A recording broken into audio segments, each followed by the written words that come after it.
The Call from the Stars. The Luminary Alliance had known peace for 8,000 years. Their civilization spanned 17 star systems, a harmonious coalition of 6 sentient species who had evolved beyond the primitive instincts of violence and war. They were masters of art, philosophy, and technology, their cities elegant crystalline structures that channeled starlight into sustainable energy. The Luminary had created what many considered the perfect society. No hunger, no conflict, no borders. They had forgotten what it meant to fight, and that would be their undoing.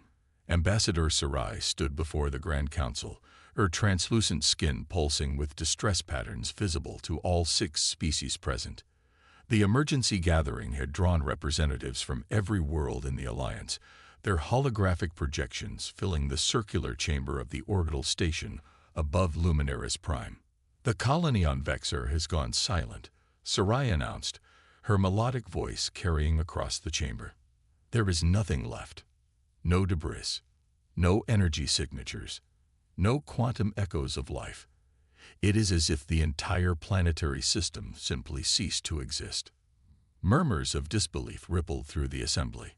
High Elder Kirilla, whose memories stretched back 3 millennia, spoke with a voice like rustling leaves. "This marks the 4th system lost in 60 cycles.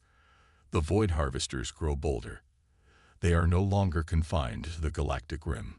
The Void Harvesters, the name itself sent waves of dread through the gathered delegates. They had appeared 2 years prior, entities of unknown origin that consumed matter, energy, and even the fabric of space-time itself. They left nothing in their wake, not even the quantum signatures that all matter possessed. The Alliance's defensive measures had proven utterly ineffective. Their ships, designed for scientific exploration and cultural exchange, possessed no weapons. Their shields, built to withstand cosmic radiation and meteorite impacts, dissolved upon contact with the harvesters.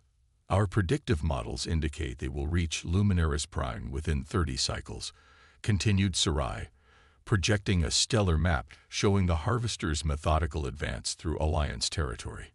"Evacuation protocols have begun, but we have nowhere to flee. At their current rate of expansion, the harvesters will consume our entire region of space within 1 standard year." Silence fell over the council chamber. 8,000 years of peace had left them unprepared for extinction. It was Nixera, representative of the silicon-based Drell species, who finally spoke the unthinkable. "There is one option we have not considered." The crystalline being's voice resonated with reluctance. "Beyond the Crimson Expanse, there exists a species classified as Danger Category Alpha. A species that, despite achieving faster-than-light travel, still engages in armed conflict. A species whose history is written in blood and fire." "You speak of the humans," Elder Kirella stated flatly. "The forbidden species." "I do." Nixera's crystalline form pulsed with anxiety. "Our observation posts have monitored their development for centuries. They are violent, unpredictable, and fractious. But they possess something we have lost: the capacity and knowledge to wage war." The chamber erupted in protest. The humans of Earth were known to the Alliance only through remote observation. Their planet had been classified as a restricted zone precisely because of their propensity for conflict. Alliance scholars had watched in horrified fascination as humans fought among themselves for resources, ideology, and territory, even as they reached for the stars. "They would destroy us themselves," argued the Glaven ambassador. "Their psychology is fundamentally incompatible with civilization." "Yet they have built cities," countered Nixera. "They create art. They sacrifice for one another. And most importantly, they fight. They know how to fight." Sarai studied the projection of Earth rotating slowly in the center of the chamber. A beautiful blue world, much like Luminaris Prime once was, before the Alliance had expanded its civilization into orbiting habitats to preserve the planet's natural beauty. "What are you suggesting, Nixera?" Sarai asked quietly. "That we send a quantum transmission to Earth. That we ask these humans for help. That we place our fate in the hands of predators. in the hope they will choose to hunt the void harvesters instead of us. On Earth, Dr. Elena Rice stared at the translated message in disbelief. As director of SETI's Quantum Communication Array, she had prepared for many scenarios regarding first contact. A desperate plea for military aid from an advanced alien civilization had not been among them. "They're real," she whispered to the empty control room. "And they're asking for our help." 24 hours later, Dr. Rice stood before the hastily assembled United Nations Security Council, the representatives of Earth's nations regarding her with expressions ranging from skepticism to outright disbelief. "Let me understand this correctly," said General Williams of the United States. "An alien civilization that has been secretly watching us for centuries has suddenly decided to break their non-interference policy because they're being attacked by some kind of cosmic horror that eats planets." "That's an oversimplification, but essentially correct," Elena replied, projecting the translated message onto the main screen. "The Luminary Alliance is a coalition of species that evolved beyond warfare thousands of years ago. They have no concept of defense or offensive capability.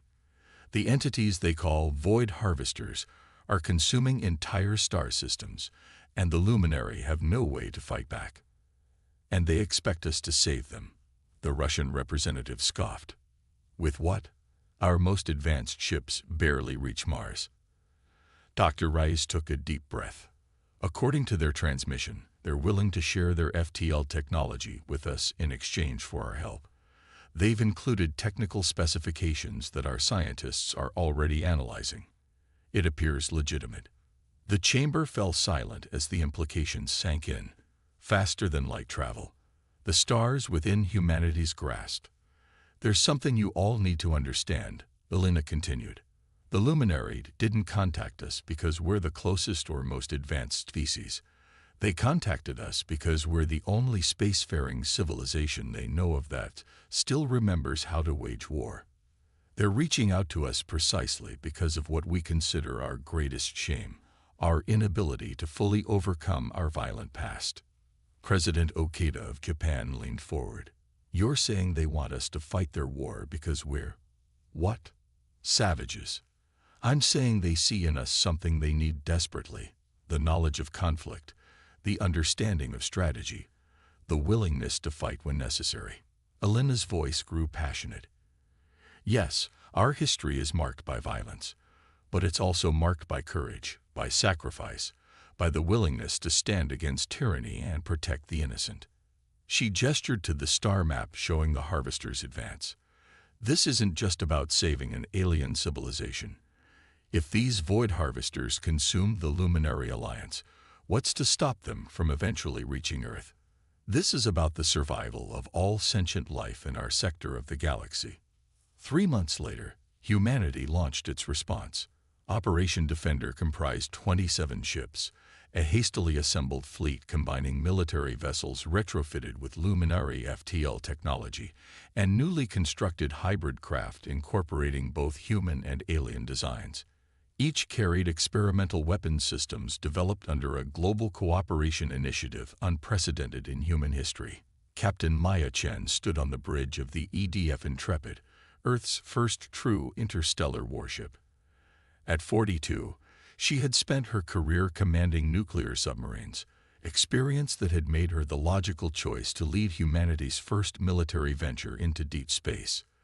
The Intrepid had been a ballistic missile submarine before its conversion, its hull now reinforced with luminary metamaterials, its nuclear missiles replaced with theoretical weapons designed to disrupt the quantum structure of the void harvesters. "Final systems check complete," reported Commander Okafor, her XO. "All ships report ready for dimensional transition." Maya nodded, studying the faces of her crew.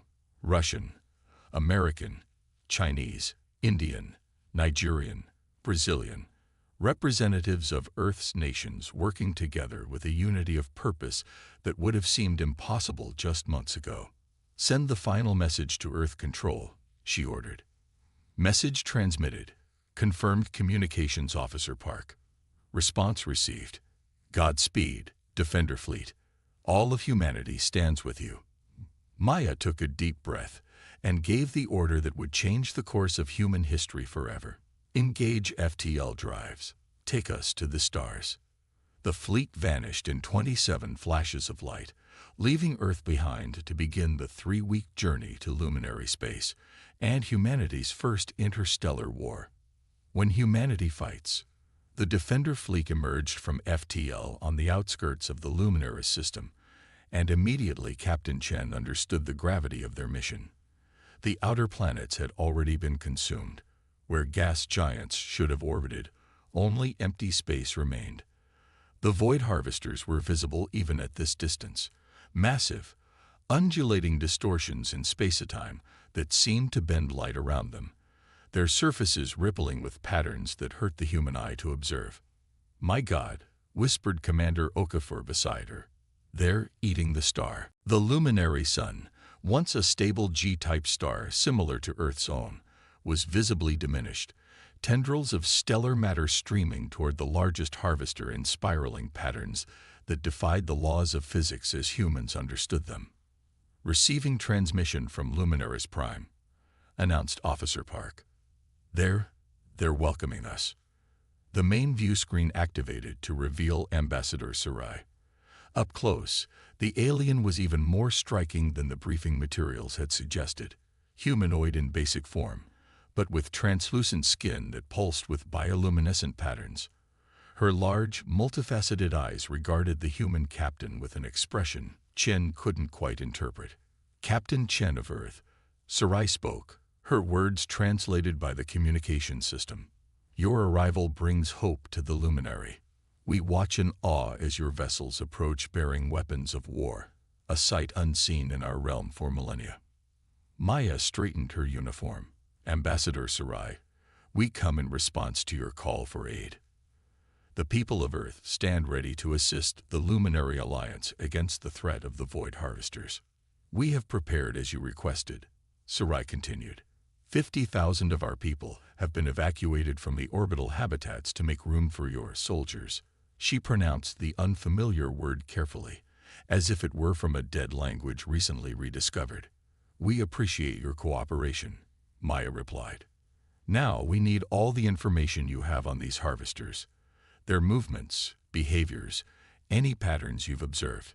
The meeting that followed revealed the extent of the challenge they faced. The luminary scientists had extensive observations but few insights.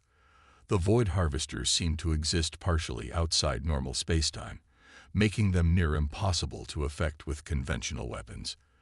They communicated through some unknown means and demonstrated collective behavior, yet each could act independently. "They cannot be reasoned with," explained Elder Kurilla, who had joined the briefing. "We attempted communication but received no response. They simply consume." General Rodriguez, military commander of the Defender fleet, leaned forward.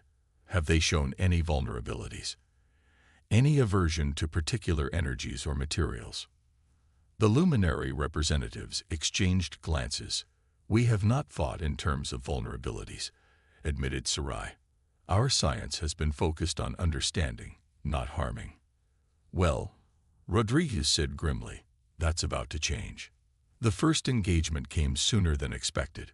While the human command was still developing battle plans, 3 harvesters broke off from the main cluster around the star and accelerated toward Luminaris Prime.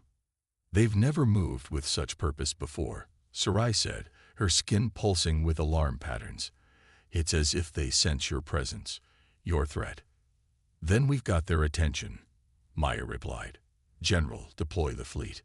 The human warships moved to intercept, forming a defensive perimeter between the harvesters and the heavily populated orbital habitats. First contact was made by the EDF Hyperion, which launched a barrage of quantum disruption torpedoes at the nearest harvester. The torpedoes, designed to destabilize the quantum field that seemed to sustain the harvesters, phased through the entity without effect. The harvester responded by extending a tendril of distorted space that touched the Hyperion's hull. Where it made contact, matter simply ceased to exist, A perfect cylinder of ship simply vanished, exposing decks to vacuum and killing 27 crew members instantly. "Conventional weapons ineffective," reported Commander Okafor, his voice tight. "The Hyperion is taking heavy damage." Maya watched in horror as a second ship, the Dauntless, suffered a similar fate. Humanity's most advanced weapons were useless against an enemy that existed partially beyond the rules of conventional physics. In the observation center, Dr. Rice worked frantically with the combined team of human and luminary scientists. The luminary provided data while the humans proposed increasingly desperate attack scenarios. "Wait," Elena said suddenly, studying the real-time quantum readings from the battlefield. "Look at this pattern. When they feed, when they're actively consuming matter, they have to fully manifest in our dimension. Can we force that manifestation?" asked a luminary physicist. Elena's eyes widened with realization. "Bait. We need bait." On the bridge of the Intrepid, Maya received Dr. Ray's desperate plan with stoic resolve. "You want us to feed them controlled amounts of matter to force them into our dimension, then hit them with everything we've got during that vulnerable moment. It's the only weakness we've identified." Elena's voice crackled over the comm. "We need high-density material, something rich in energy that will take them time to consume." Maya exchanged glances with General Rodriguez. "The reactor cores," she said quietly. "If we extract the fusion reactors from our propulsion systems, we'd be stranded here," Rodriguez finished. "But it might work." The desperate gambit was approved. 5 ships volunteered their reactor cores, knowing it meant they would never return home. The cores were modified to create a synchronized chain reaction, then jettisoned in a pattern calculated to draw the harvesters into a tight formation. The plan worked better than they dared hope. All 3 harvesters converged on the energy-rich bait, extending their consumption fields around the reactors. As they fed, their usual phase shifting became unstable. They manifested more fully in normal space. "Now," ordered Maya, "all ships, fire everything you've got." 22 ships unleashed their remaining arsenal simultaneously: kinetic impactors, nuclear warheads, antimatter charges, and the experimental quantum disruptors. The combined firepower would have destroyed a small moon. When the blinding light faded, 2 harvesters had been completely destroyed. The third, damaged but still intact, retreated toward the safety of its brethren near the star. A cheer went up across the human fleet, the first victory against an enemy that had seemed invincible. But Maya and her officers knew the truth. They had expended nearly half their weapons to destroy just 2 harvesters. Dozens more remained. "We need a new strategy," Maya told the War Council hours later. "We can't sacrifice a reactor core for every harvester we want to destroy." "I might have something," said Chief Engineer Takahashi. "The luminary used quantum entanglement for communication. If we could entangle a sufficient mass with something the harvesters have already consumed, we could pull that mass back into normal space," Elena finished, understanding immediately, "and possibly disrupt the harvesters from within." The plan required sacrifice. To create an entanglement strong enough, they would need to send a ship with a volunteer crew directly into a harvester. That ship would deploy quantum entanglement devices moments before being consumed, creating a link to the fleet's remaining reactor cores. Captain Jin Lai of the EDF Phoenix volunteered immediately. "My ship was already damaged in the first encounter," he said simply, "and my crew stands ready." 20 hours later, the Phoenix accelerated toward the main cluster of harvesters, its systems running at maximum capacity. The remaining fleet positioned itself at the calculated safe distance, reactor cores primed for the quantum entanglement event. "Phoenix approaching terminal coordinates," reported Officer Park, her voice tight with emotion.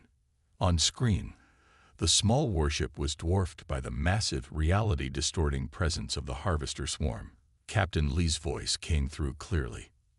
"For Earth, for all life in the galaxy, it has been an honor." The Phoenix plunged into the heart of the largest harvester and vanished. For 3 excruciating seconds, nothing happened. Then the entanglement devices activated. The reaction surpassed all expectations. As the quantum fields collapsed, the harvesters seemed to implode, their structures unable to maintain coherence as space itself rebelled against their presence. One after another, they collapsed in cascading failures that rippled through their collective. When it was over, the luminary sun still burned, diminished but alive.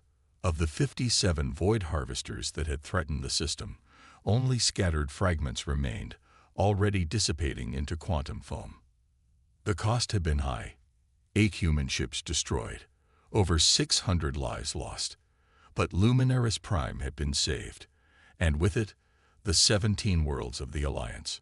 3 days later, Captain Chen stood in the Great Hall of Communion on Luminaris Prime, the first human to set foot on an alien world. Before her stood the assembled representatives of the Luminary Alliance, their forms varied but their purpose united. The Alliance owes humanity a debt we cannot repay, Elder Curella said, her ancient voice carrying across the vast chamber. You have saved not just our worlds but our very existence. We came because you asked, Maya replied simply. Because that's what humans do. When someone cries out for help, we answer. Ambassador Sarai stepped forward, her luminescent skin patterns forming what Maya now recognized as expressions of deep emotion. We observed your species for centuries and saw only your capacity for violence. We failed to recognize that same capacity gives rise to your greatest strength, your willingness to fight not just for yourselves, but for others. She gestured toward a crystalline monument that now dominated the center of the hall, a perfect replica of the EDF Phoenix, frozen in the moment before sacrifice. We have much to learn from humanity, Sarai continued.